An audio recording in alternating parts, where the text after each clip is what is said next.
Statements of witnesses.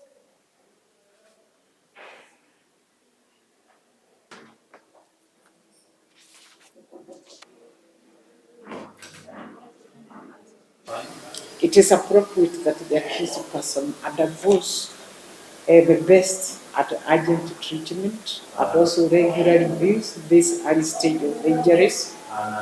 And for these reasons, I hereby order that the accused be released on board of 300,000 for purpose of treatment for a period of 30 days.